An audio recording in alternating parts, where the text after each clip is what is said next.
feeling pretty good as they won that last outing against the Boston. All right. Utah with the ball.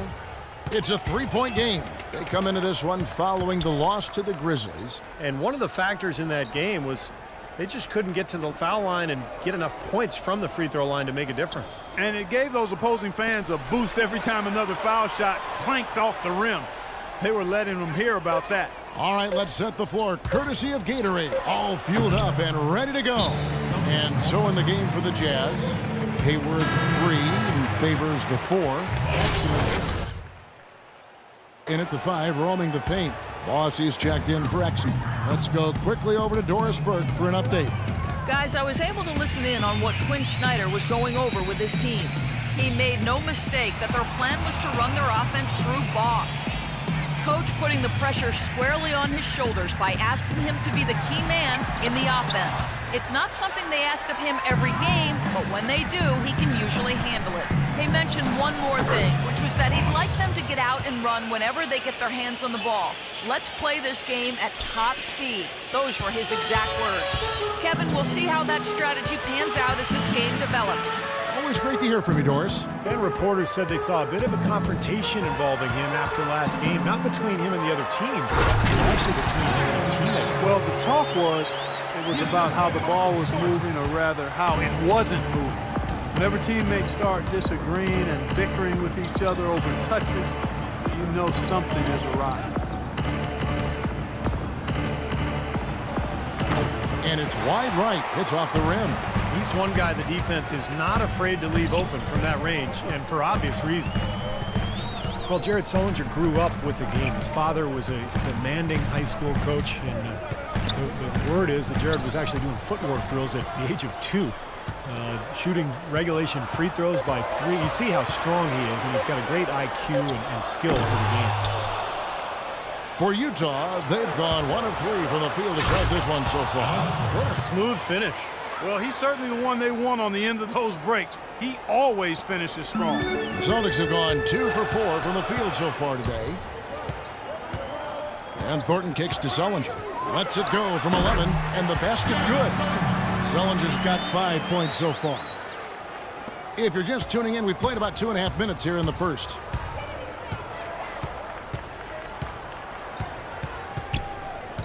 Now the pass to Gobert.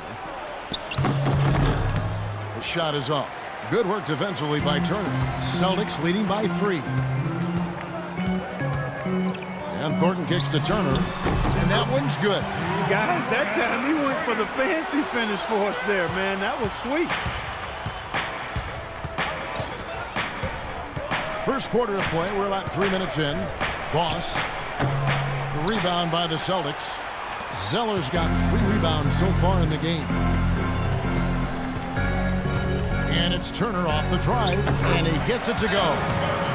Turner's got his second basket of the night. Boy, they've settled into their offense very quickly here today. Yeah, they're zoned in, making the most out of their possessions here. Now here's Smart. Tight defense on him. Here's Zeller. Can't hit. Now the Jazz take it the other way. Here's Boss. Trains it from beyond the arc. Boss has got 5.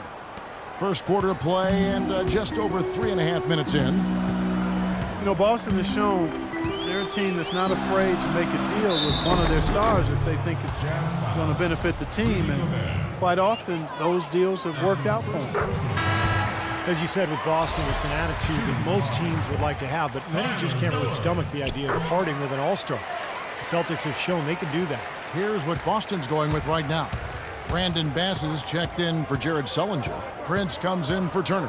And Phil Pressey subbed in for Smart. Utah also making some changes. Dennis Kanter's checked in for Gobert. Trevor Booker comes in for Derek Favors. And Trey Burke subbed in for Alec Burks. 1:49 left to play here in the first. 6 on the shot clock. Pressey dishes to Thornton with the fadeaway. Zeller passes to Prince. And a wide open look for Thornton. They get it back. Bass. And at last they get one to fall. That makes it 10 of their last 12 points coming from inside the painted area. Yep, that's something that the defense has to put a stop to. Maybe a defensive adjustment is necessary here. That's good. And it's 7 points for Boss. Well, for the Celtics, it's worked out quite a bit in the franchise's history, from getting guys like Parrish to making the moves for Kevin Garnett when he was there. And, you know, it might result in some hard transition moves like this one, but there is a reason why the Celtics are never out of it for too long, and doing whatever it takes to improve the team is part of the history of that franchise. Well, that's how you pick up second chance points. Stay active, be energetic, and react as soon as the shot goes up. Wing shot on the way, and Utah again with the bucket. Well, he certainly isn't the one to blame for them being in the hole. He's been on the money with his game.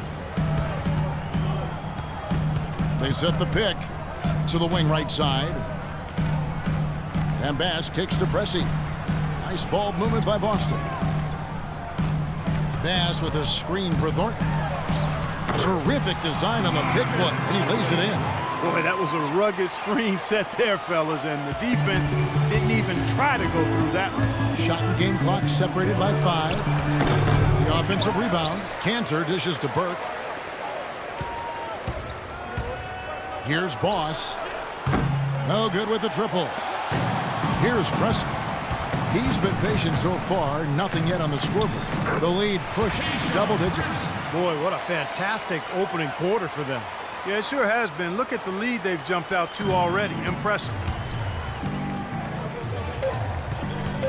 Up top, Burke deflects the pass. Here's Booker. Boy, I tell you what, he does not look like... Tune in this Friday night, March 6th.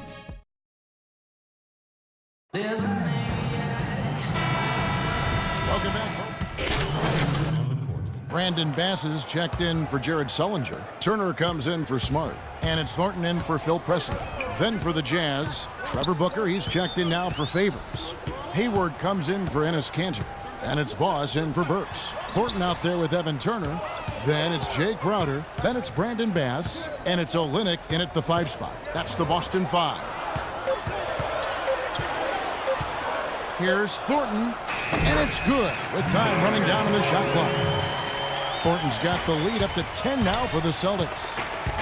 And Thornton, a 6'4" guard, but you'll never confuse him for a point guard. A volume shooter, and the moment he takes the floor, he's looking to put points up in a hurry, and he can do just that.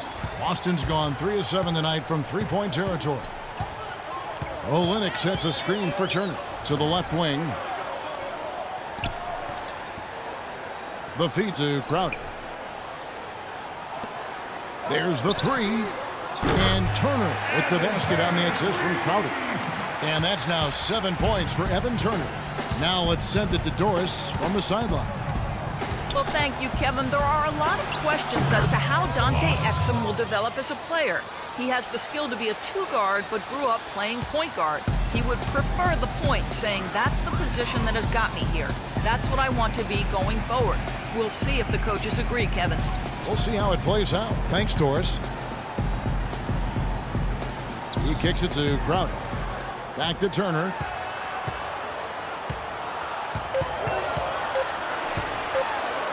Here's the teardrop. Utah with the rebound. After this one, they're off to Philadelphia to take on the 76ers. They're in the midst of a 4-game road trip right now. That'll be game number 3. Here's Boss. The rebound by Turner. Great look, disappointing result. You know, most times he knocks that one down. Thornton with it. Out guarded by Boss. And 2 free throws coming up as he misses that one. Drawing the whistle and a lot of contact there.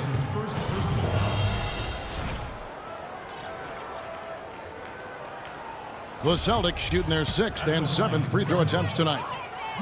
And he knocks down the first one. You know, they've changed their game here in the second. Getting a little bit more physical, playing with some toughness now. And, you know, this lead is going to grow if they can continue to get to the free throw line. Tyler Zeller's checked in for Boston. Prince comes in for Jay Crowder. And Utah with a change here, too. Cantor's checked in. You know, he started out hot, and he's only gotten hotter. He could be in for one of those games. Now Turner. He's coming off a 10-point game against the Cavaliers in Cleveland. Kicks it to Thornton. Dishes to Prince. Pass to Turner. With 4 seconds on the clock. Goes back up. Got it off in time, but it's no good. And we've reached halftime in this one. Celtics lead by 8. And we'll be back for the second half following the break. Keep it right here on 2K Sports.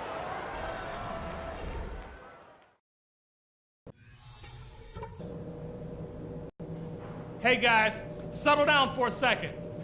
I noticed a couple of things from that first half. I like the way we're valuing the basketball. Keeping those turnovers down has really helped us throughout the first 2 quarters. And the third quarter about ready to get underway. Let's see what you can Turner. And a switcher also for Utah. Trey Burks checked in for Burks. Celtics leading by 9. So on the floor for Utah. Hayward 3 and favors the 4. Burke and Exum make the backcourt. And it's Gobert in at the 5. Feeds to Crowder. Shot clock at 6.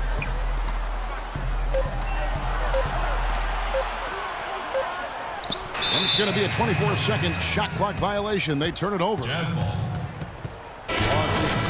Utah. Boss. Last game for the Celtics, it was a loss to Cleveland. I thought overall, Kevin, it was mostly the defensive effort that hurt them. Just no energy, no purpose. Steve, I thought they were late on their rotations. They didn't really communicate well, and as a result, they paid for it. That's something they need to do more of.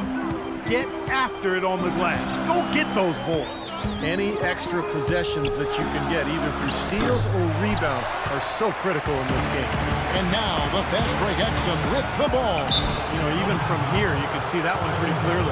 Yep, pretty obvious. And a good call by the official. This is his first chance at the line tonight. Well, not the best statistic for him. I mean, his performance at the line, of course, very low numbers. And guys, this has not been a season to remember for him at the free throw line, certainly to this point. Here's what Boston's going with right now. Olynyk comes in for Zeller. And Phil Pressey subbed in for Marcus Thornton. And Kelly Olynyk is going to pick up the foul. That's his first foul. Well, he gave the officials no choice there. Easy call, went right over the top. Yeah, he's got to go straight up when he's under the boards in that kind of traffic. Can't chest first into the man in front of you. That's a foul. Pass to Boss. Lets it go from the wing. Nice jump shot. Good. Boss has got 17. Well, the history of college coaches switching over to the NBA is pretty daunting, but Brad Stevens and the Celtics can't worry about those who came before him. He's just got to be himself, and he was well regarded in Boston. Despite the fact that they went through a rebuilding process last year, he did a really good job. And Coach Stevens enjoying great success in his 5 seasons as coach of the Butler Bulldogs. Yeah, had a terrific, historic run. 2 consecutive trips to the NCAA title game. 2010 and 11, I had the privilege to be courtside calling those games. A 25-game win streak, one of the brightest minds in the game. And with a 6-year contract on the Celtics, they clearly believe in his abilities, as do I. We've gone about 3.5 minutes into the third now. Hayward against Pressey. Just 5 on the clock. Shot is blocked. Now here's Exum. 11 points in the game. Here's Boss. Releases from the wing and drills it. Boss has got 19 points. What an excellent performance from the field for him. Boston making some changes. Pass comes in. And so it